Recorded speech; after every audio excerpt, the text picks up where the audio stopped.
ao anatin'ny lafiny ara-pôlisika ihany koa moa taorianany Ambatondrazaka dia ny distrikany Atsiromanjidy faritra Bongolava indray no nampandroso ny hetsika fanamariana ny fahatelo amby telopolo taona nidiran'ny Kung Fu izato eto Madagasikara tamin'ity androany ity. Mitatitra ny mikasika an'izay vaovao izay Ravakarandramanala sy Stefana Razafimandimby.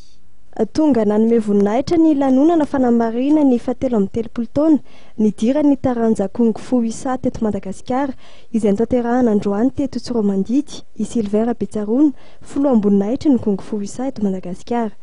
Notrony vady aman-janany izy tamin'ity hetsika androany ity, hetsika izay natomboka tamin'ny alalan'ny filaram-be namakivaky ny tampon-tanàna ny Tsiromandidy.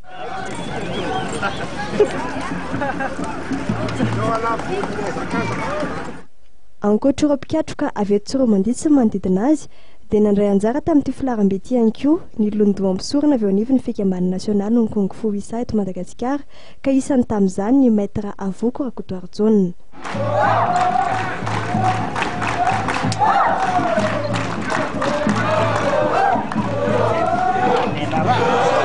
Ny afara teto amin'ny kianjan'ny avaratsena Tsiromandidy ny filaram-be izay nahitana olon-tsotra mpanotrina analiny ihany koa. Totosa somatsara ny hetsika androany na dia teo aza ny sakatsakana samihafa nikasana amin'ny tsy ahatotosana ny hetsika raha ny fanamariana ny komity mpanomana.